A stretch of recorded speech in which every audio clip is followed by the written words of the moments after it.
Thank you, Dr. Belcher, and good morning, everyone. I want to just reiterate at the Office of the Provost, in addition to being a sponsor, we are a true partner in this work.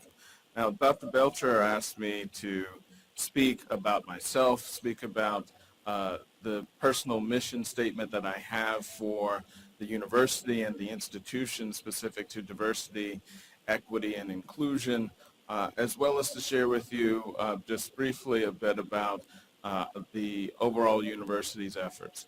The lawyer in me has to give you a full disclosure. I hate talking about myself. So to talk about my journey is one in which I like to focus on guidance that D&I practitioners, diversity and inclusion practitioners have in focusing on this work. So there's a lot of discussion about the work being from the head, the heart, and the hands. So with the head, applying an aspect of strategic focus in aligning the operations of the institution with the goals and objectives of diversity and inclusion. The heart concerning having a sense of not only empathy, but also vulnerability, showing our authenticity as leaders in advancing this work. And then the hands in terms of directly doing outreach to those in which we are, by duty, driven to serve.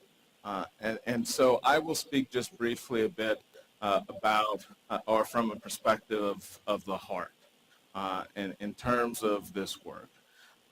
I feel that it's imperative that we have to focus on diversity, equity, and inclusion from an aspect of not just viewing this work as a problem to solve, but as an opportunity for us to create a pathway to sustainability, a pathway to realizing our future based upon the reality of what we have today.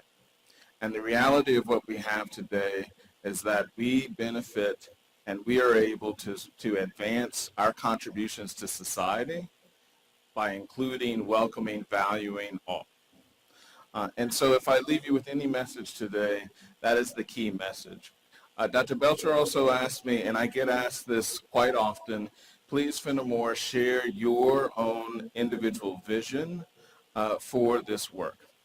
And I'm sorry I don't have a market-ready presentation concerning my vision, but what I have said consistently is that at an institution which prides itself on excellence and prides itself on being competitive and being highly ranked, I think that it is important and that it is vital that our students, our faculty, our staff, and the communities that we serve ultimately would rank us as being the best in driving diversity, equity, and inclusion. If that's not the case, then this work is really more along the aspects of just programmatic initiatives and events, as opposed to work that's truly ingrained and a part of the culture of Johns Hopkins University and the overall institution. And so with that, I will leave you with saying, not only are we, again, proud to be a supporter of this annual conference, but we want to be a part. And we truly want to be a part of working towards, again, shifting this viewpoint of this aspect of just problems to solve, but again, of solutions that will drive us to an ultimate space of excellence.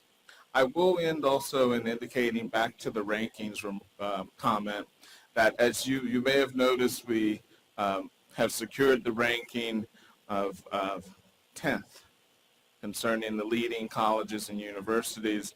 Also, we've increased our ranking concerning up to the top 5, number 3, in terms of having the most selective admissions policies.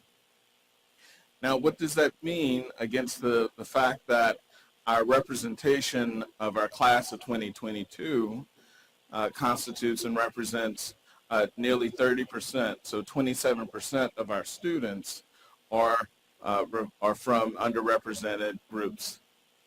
What does that mean?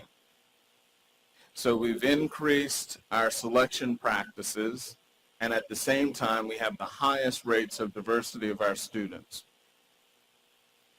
Well, that means that messaging concerning diversity being a problem to solve, or diversity meaning that you lower your standards, is incorrect, at least incorrect at Hopkins. We have now some of the highest quality of students that we've ever had in our focus of being intentional concerning our outreach.